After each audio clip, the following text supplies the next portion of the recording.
The story so far. Rita Rickson was arrested after being discovered at a gruesome crime scene.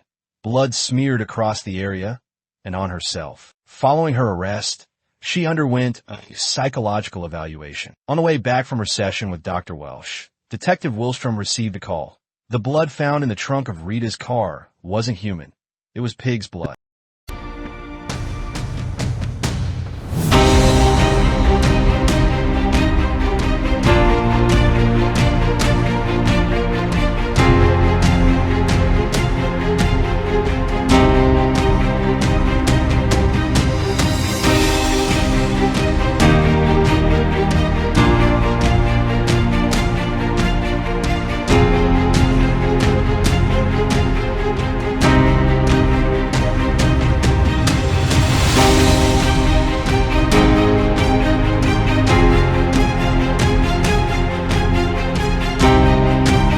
Amy Splash's words, "It's pig blood found in the trunk of the car," kept echoing in Detective Willstrom's ears. He turned to Rita, looking her up and down several times. "Our forensic expert just told me the blood in the trunk of your car is pig blood." "What the hell is going on here?" he asked brusquely. Rita didn't say a word, but braced herself. The gesture made Detective Willstrom widen his eyes, and he looked around. Before he could process anything, a truck rammed into the sedan they were traveling in. The detective passed out, while Rita was only slightly shaken. The airbags deployed, and a silver truck sped onto the scene from the side of the road. Four heavily armed men jumped out of the truck. They shot the two police officers in front of the car with tranquilizers. Detective Willstrom already passed out. One of the armed men walked to open the car door where Rita was sitting and took her out of the car. Two men took Rita from the man and escorted her to the truck, waiting for the other two to enter before driving off. A few minutes later,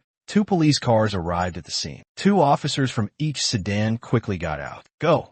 We'll cover you," one officer said. Two police officers took defensive positions beside their cars, while the third and fourth approached the scene, their weapons drawn. As the fourth officer neared the sedan, he lowered his gun. He saw tranquilizer darts in the officers in front of the car. "They were all hit with tranquilizers, it seems," the officer reported. Meanwhile, Detective Willstrom groaned.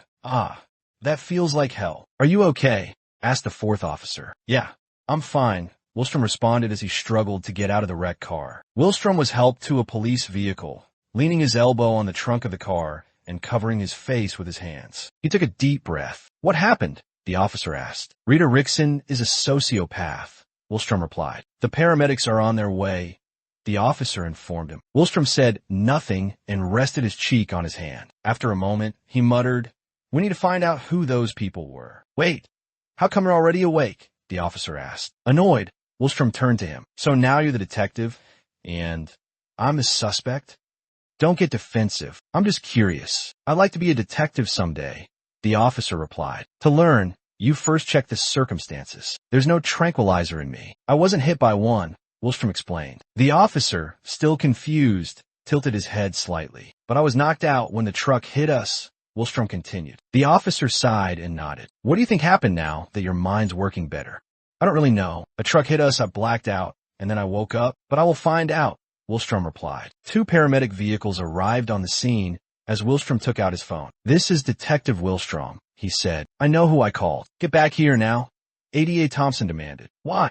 Willstrom asked. "There's another development in the case," Thompson responded. "Besides the prisoner escaping," Willstrom quipped. "Glad to see your failure didn't hurt your sense of humor." Thompson shot back. "My failure?"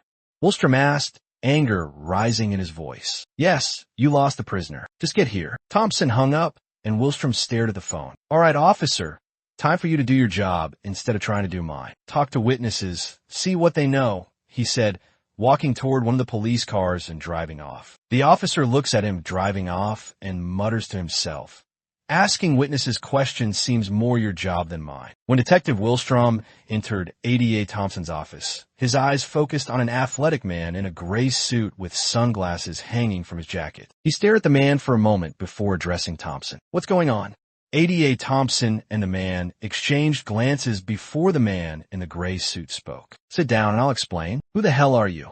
Willstrom asked, looking at him suspiciously. "I'm an FBI agent, Special Agent Anthony Martin." "Now sit down," the man said. Willstrom glanced at Thompson, then walked to the second chair beside Agent Martin. He turned the chair slightly toward Martin and sat down. "What's going on?" he repeated. ADA Thompson looked at Agent Martin, then at Willstrom. "We heard about the breakout," Martin began to explain. "That was 30, maybe 40 minutes ago, and you're already here."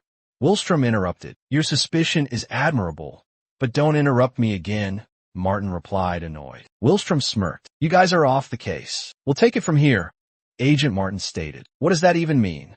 Willstrom asked. "Wow, you're slow. No wonder Rita got away from you," Martin retorted. "Enough," Thompson interjected. "You can measure your manhood another time. I assume the escape triggered something with the FBI. The only thing that comes to mind is Rita's disappearance." Agent Martin nodded. "That gave us the lead to take over the case." "Sounds like bullshit to me. You were already planning to take her before she escaped," Thompson said. Maybe not. I was on my way earlier to check something before I got the notification about the escape," Agent Martin replied. "What were you checking on?"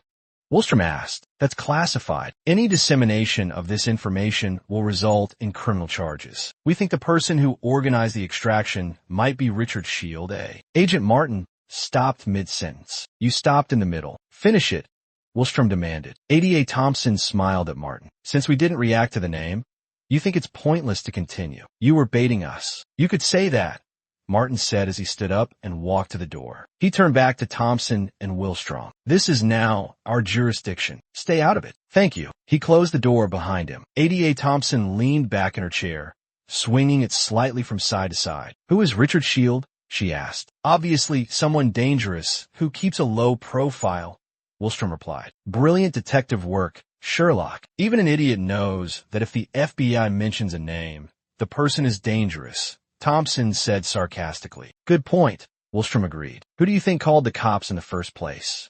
Thompson asked. "What do you mean? It's a public place. People driving by would notice things. I mean, who alerted us to the crime scene where Rita Rickson was caught with a bloody scene?" Thompson clarified. "The call was anonymous. But maybe it's time to wonder, who the hell is Rita Rickson?"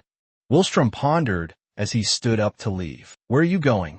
Thompson asked. "To see Dr. Welsh," Willstrom replied. Before Thompson could say anything else, he was gone. Detective Willstrom arrived at Dr. Welsh's office and noticed the red, busy light. He rang the bell repeatedly until Dr. Welsh opened the door. "There's a session in progress. Please wait until I'm finished. And stop disrupting my..." Dr. Welsh began. "I really don't care about your session. I want to know how you missed that Rita is a sociopath," Willstrom interrupted. "That's because she isn't a sociopath," Dr. Welsh replied. "She escaped after coming here," Willstrom shot back. "My job was to assess whether she's capable of standing trial and evaluate her state of mind.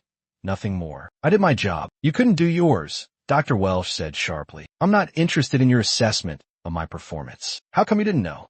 Willstrom pressed. "I didn't know she's capable of standing trial," Dr. Welsh replied calmly. "And nothing else?"